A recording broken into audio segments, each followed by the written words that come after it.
Hello, I'm Ed Fuquay, Young Adult Librarian Extraordinaire from Woonsocket Harris Public Library. And I'm Miss Gabby. We're here doing another episode of Book Talking, and today's topic is mythology. Yay. Yes, you suggested this topic, Gabby. I did. I've always really had like a special place for like the Greek gods and goddesses. I've always that was my favorite subject to learn about in school. So. It's one of my favorite subjects too. I've spent a lifetime reading all the books of mythology that I can. I took a class on it when I was in college. Oh, really? Yeah, so it is something that is absolutely fascinating. Oh, it is, because there's like so many different variations of it. Yeah. So. Yeah, all myths have different versions of the stories. Mm-hmm. Mythology is one of the themes of the summer reading program this year. Yes. So it's one of the things I've been discussing in my other series of videos. Okay. But that's not important. The important thing is mythology. Now, mythology is like folk tales and a little bit like fairy tales and things like that. The big thing that separates mythology from other stories about magic is the fact that mythology, in theory, all these things are part of a religious worship. Yeah, isn't it from the Greek? Yes. Greek mythology comes from the ancient Greeks who had temples to Zeus and Apollo and Athena and so forth. Mm-hmm. What's interesting about Greece, and possibly one of the reasons why it resonates so strongly with us today, is that ancient Greece had a big influence on America. Yeah. Greece is where they invented democracy, the whole concept of the hero myth, Yeah. the idea of the hero going on a quest and things like that. The adventurers in Greek myths were kind of like the starting point for the whole cycle of heroes and things like that that have dominated books and movies and TV shows and everything today. Yeah. Greek mythology is a huge topic. There's so many different, I don't know how to say it, there's different cultures of it. Well, Greece, you have to remember, wasn't actually a country in those days. Yes. Greece was a bunch of city-states. You had Athens, you had Sparta, you had a bunch of other places that frequently didn't get along with each other unless they were being invaded, and even then they still didn't get along with each other. They just worked together because they had to. Exactly. When the Persians were invading, they would grudgingly put aside how much they hated the other city-states and work together. So because of that, every city had their own culture, their own way of looking at the world. Yeah. Plus, the Greek myths are really ancient. We know a lot about Greeks because the Greeks left behind writings that we have to this day. Yeah. And we know what Socrates and Plato were like because things that they wrote are still in print today. And as a kid, when I read about Socrates, I assumed that Socrates believed he was living at a time when he could just run into Zeus anytime he was on the street. Yeah. But in a lot of ways, that wasn't true. In historical Greece that we know something about, they already believed that the gods were so ancient that they weren't around anymore. Wow. Yeah, so they didn't actually expect they'd run into gods. They still worshipped them. They still had temples and things like that. As they still do to this day. Well, yeah.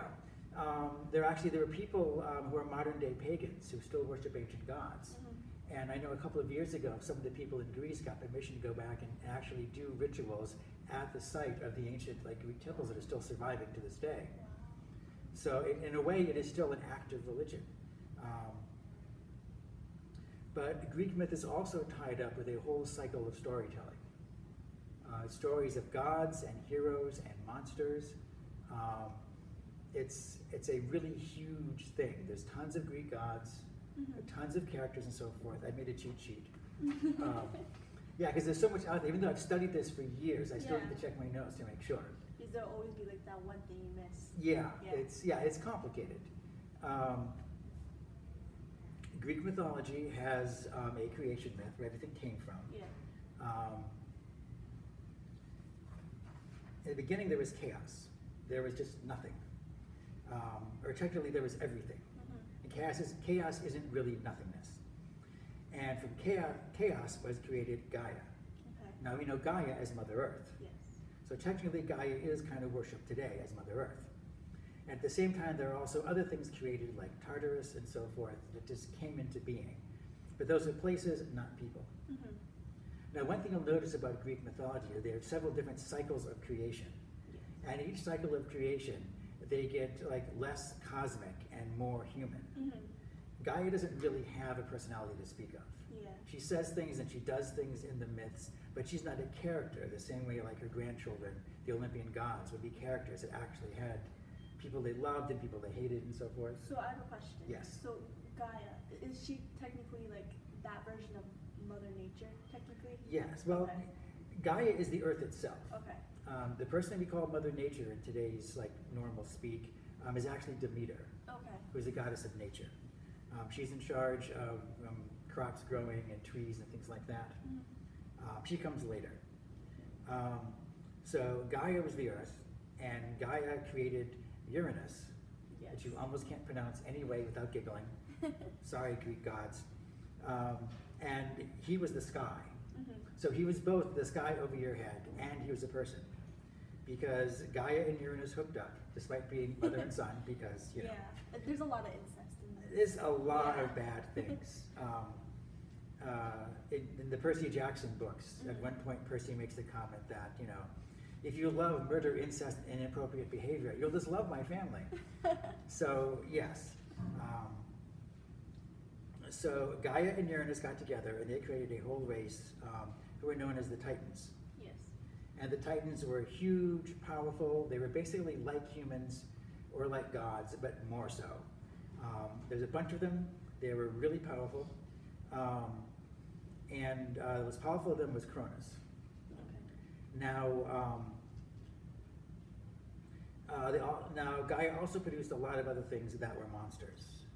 Cyclopses and 100-handed monsters and all kinds of creatures.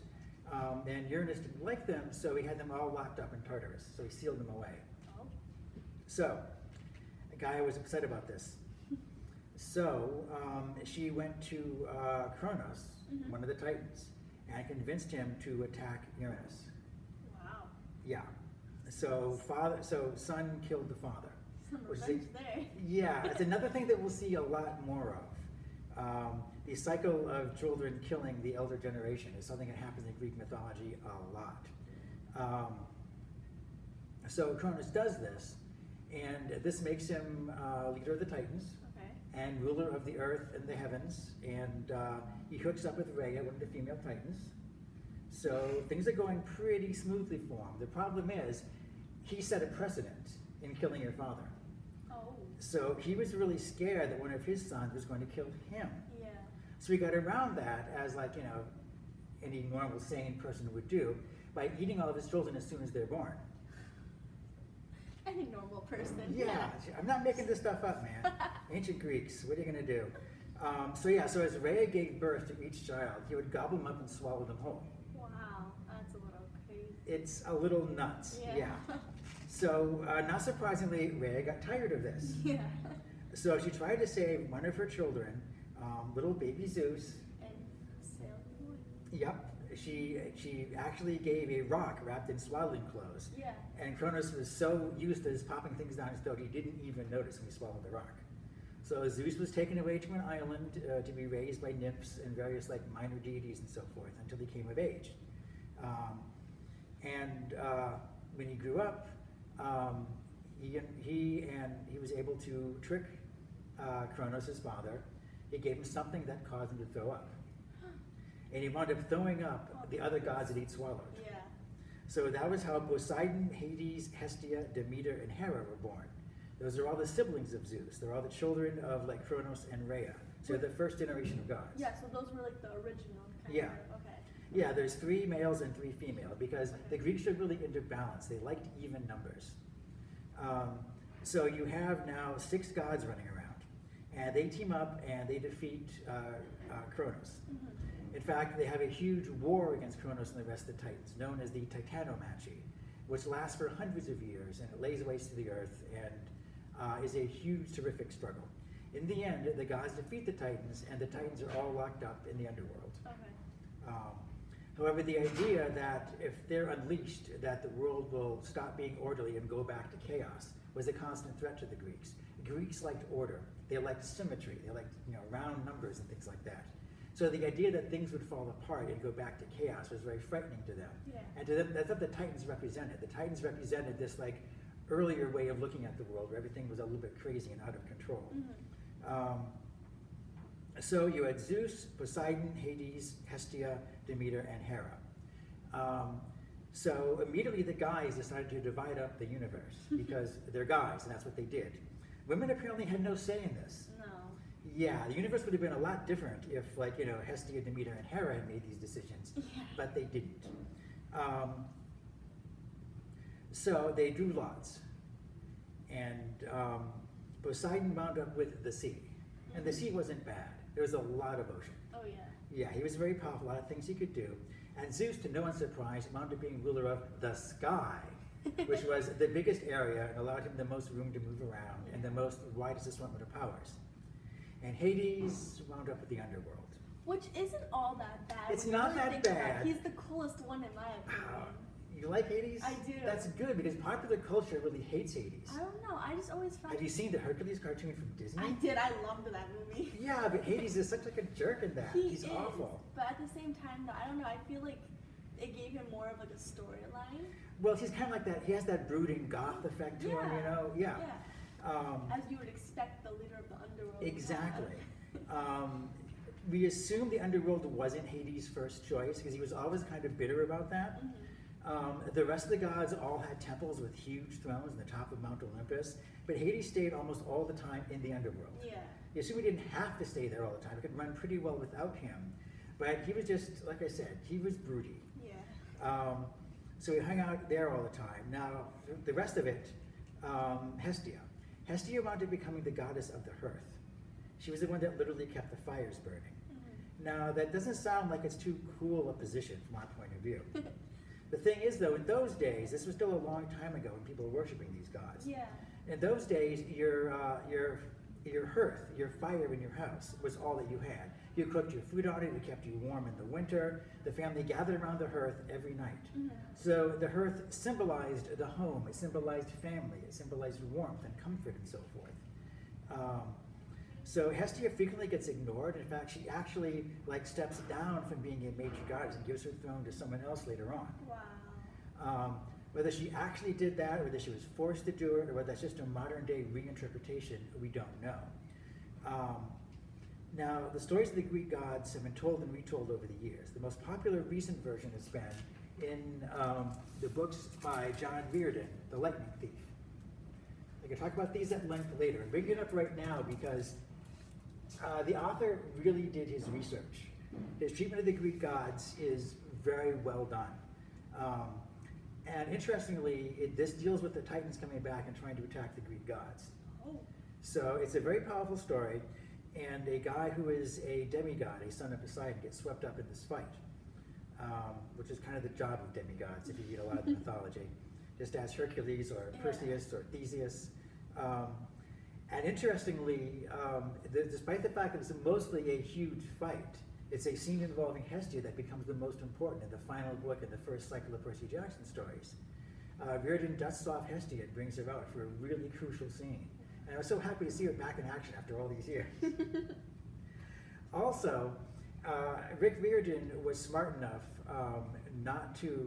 he went out of his way to show that the underworld where Hades lived wasn't hell, and Hades wasn't Satan. The Greeks didn't even have that concept. It was totally different. There were ways you could be punished in the underworld, but it wasn't like his job was to torture people. Yeah. That wasn't what Hades did. A lot of the underworld was pretty nice. Some of it was just sort of, There's a scene in the Odyssey where Odysseus wants to talk to some of his comrades that died in the Trojan War. So he goes through a gateway to the underworld, and he sacrifices an animal so the blood can draw the shades over there who are drawn to the living. And the heroes of the Trojan War complain to him, but in the afterlife, great heroes are treated just like everybody else, which upsets them greatly. And Odysseus is like, sorry guys, there's nothing I can do for you.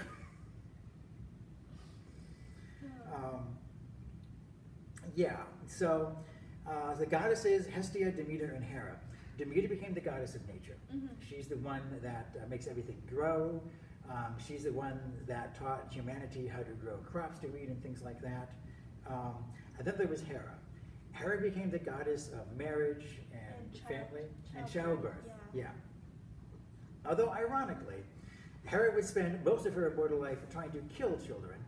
And as far as the goddess of marriage, she had a very troubled marriage with Zeus. If you're reading between the lines, Hera seemed like something of a social climber. Zeus was like, a number one, top of the heap and so forth. But Hestia and Demeter never seemed to notice or care about Zeus. And Hera immediately set her cap for this guy, and they got married, and there's different versions of the story. In some versions, Zeus was reluctant, and Hera had to trick him. Weren't they brother and sister? Yeah, they were. Yeah. It was an incestuous marriage. Which could explain some of the things that happened to the children later, but you know. So basically, Hera married Zeus. Okay. The Titans were all sealed up in Tartarus, so they had kind of a golden age. Humans got created. They were thriving. Yeah. They created humans to worship them. Prometheus, one of the Titans who sided with Zeus. Zeus didn't lock up all the Titans. Okay. Some of them got punished in various ways that Zeus probably found amusing, like Atlas was forced to hold up the sky to keep it from crashing into the earth and killing everyone. The Titans that made it out of the Titanomancy alive and free were mostly female Titans that Zeus liked a lot and kept them around. Metis was one of the Titans that he kept around. And male Titans that helped him in his fight. So Prometheus was extremely wise, and he helped Zeus in the fight against his fellow Titans. Prometheus created mankind and imbued him with life, and Zeus was fine with that so long as mankind never got uppity and stayed in their place. Yeah. However, he felt sorry for him. Prometheus wanted to do something for mankind after he went to all the trouble of creating them. So he stole the secret of fire and gave it to man. And that allowed man to like cook food and make buildings and set fire to things. Yeah. Very useful skills for early man to have. And Zeus was really enraged at this. He punished Prometheus by chaining him to a mountain and having a vulture fly by and eat his liver. And because he's immortal, it would be gross. So every day the vulture would come by and eat his liver again. Oh my God. It was pretty awful, but Zeus wasn't a nice guy. Yeah, Zeus is kind of the poster boy for toxic masculinity. He's just awful. He's quick-tempered, likes to hurl his thunderbolt, always attacks first and asks questions later, brutally punishes anyone who crosses him in any way, and basically goes after and nails any woman he's remotely attracted to. Do you think that the fact that he's the god of gods kind of got to his head, and he just that's why I have Oh yeah, it totally went to his head. Okay. Yeah, it says a lot about Greek society in that the Greek mythology is extremely male-dominated. And that does reflect what Greek life was like at the time. The male gods are much more powerful and dynamic than any of the female goddesses. And the female goddesses are usually depicted as being vain and foolish and selfish. Even Athena, who will come along soon, she's a goddess of wisdom, still does some really boneheaded things in the few stories that she appears in. So Zeus originally was with Metis, one of the beautiful female Titans. Unfortunately, he remembered what happened to his father and his grandfather. So he decided to start swallowing his kids too. Really? Yeah, I know. Wasn't he the one that saved them all from that too? Yeah, he did. Oh my God. That's Zeus for you, man. What are you going to do? So he actually didn't even, when Metis was with child, he didn't even wait till she gave birth. He swallowed her and the child simultaneously. Yeah. Although Metis never appears again, the child she was carrying grows to full term inside of Zeus. Wow. Yeah. And she eventually burst forth from his head, which must have been really painful. Yeah. So, she bursts out, and she also bursts out fully clothed. And not just full, she's good, yeah. Not just fully clothed, she bursts out carrying a suit of armor and with weapons. She had a spear in her hand and a full breastplate and a helmet and everything. Just wondering where it comes from. Yeah, I guess she forged it inside of his stomach. She's a goddess. What are you going to do? She was Athena. She's a goddess of wisdom and the goddess of intelligent combat, let's put it that way. Yeah. She was kind of a war goddess, but the purview of being the war god would be taken over by one of the sons of Zeus and Hera, Ares, later on. Athena was sometimes described as the goddess of defensive battle, where you have no choice but to fight. Yeah. She probably wasn't that cool. She was certainly no pacifist, but she wasn't as bloodthirsty and arrogant as Ares was by far. All these characters appear in Marvel Comics, by the way, in case you were curious. Oh. Yes, they all interact with characters in the Marvel Universe. At one point, Ares is leading a group of American Marines into battle. And he explains to him that he's the god of war. He says, you know, I am not the god of cunning plans. I am not the god of strategy. I am not the god of counting your ammo. Oh my god. And not surprisingly, the troops all get massacred. Yeah. Yeah, Yeah. you know, Ares survives though. Of course he does, though. So you had a next generation of gods being born. For the original 6, you have Athena now. And Zeus will later go on to father Apollo, Artemis, Ares, Aphrodite, Hephaestus, and then Dionysus and Hermes. Okay. And each of them has a long set of myths associated with them, Yeah. which you don't nearly have time to get into. Well, we can talk about this next week if you want. Yeah, of Yeah, course, we're just barely scratching the surface here. Apollo was a god of light and music and so forth. He was kind of an arrogant, snooty god, I always figured, you know. We have Artemis, who is goddess of the hunt. Okay. She was sort of a butch goddess who wanted no use for men whatsoever. Although weirdly, she gets named goddess of childbirth at one point. Although exactly how that works, I don't know. I think the ancient Greeks had kind of a problem figuring out where kids came from. Yeah. Ares, the god of war. Yes. It was exactly like you'd expect. Quick-tempered, arrogant, loves a fight. And Aphrodite, the goddess of love. Yes. Yeah. One of the most like sexualized, symbolized. Oh, yeah. Yeah. Well, if you see statues of all of these people, they rarely wear clothing because the Greeks had no taboos against nudity. So when the gods appeared, the gods are always physically attractive and wearing virtually nothing. And Aphrodite, more than anyone. Yeah. She was literally the physical embodiment of human desire. Yeah. And then the last 2 gods to be born were Dionysus and Hermes. Dionysus was the god of wine, and Hermes was the messenger of the gods. Hermes is so underrated. Yeah, I love. he was Hermes. very cool. He has the little like, He has wings on his he has the shoes. wings on his sandals, so he flies around the world. He drops off messages for Zeus and the other gods. He can move super fast. He also is the trickster god of the pantheon. Most good pantheons have a trickster god. In this case, it's Hermes. On the day he was born, he stole all of Apollo's cattle as like a baby in swaddling clothes, just to prove that he could. And then later, when Apollo got angry with him, he sued Apollo by inventing the lyre for Apollo to play music on. Wow. Here, I invented this musical instrument for you. Ignore the cattle I've killed. Yeah, and it worked. Yeah. Yeah, he's also very smart. So there's actually more than 12 Olympian gods, you may have noticed. And yet the Greeks loved round numbers. So they're always talked about as 12, even though there's more than 12 at this point. Which is why it's assumed by most scholars that Hestia at some point stepped aside, so she pretty much vanishes from mythology and doesn't appear for a long, long time to come. So the gods are all set, they're on Olympus, humanity's been created, and all is right with the world. Yeah. Except it's not the golden age anymore. It's now the age when monsters attack humanity and life is difficult and wars are breaking out all over the place. Oh my god. And we now enter the age of heroes. So next time we'll be talking about Hercules and Perseus and Theseus and all the others. Hopefully you'll join us then. In the meantime, take care of yourself. I have been Ed. And I'm Miss Gabby. And we'll see you next time on Book Talking.